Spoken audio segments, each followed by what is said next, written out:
I saw somebody asking how to rotate a skylight. So I'm going to use this skylight here, put it into my roof.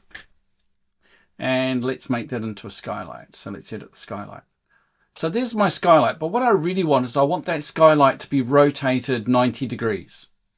Now the way to do that is to rotate the symbol. So if I go into here and I edit the 3D component, there's my symbol. And I need to look at this from a front view. So let's click there. There's my front view.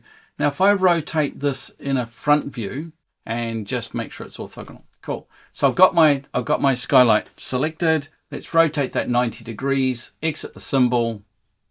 And you'll notice that my symbol is now rotated 90 degrees and I can now move that along the building.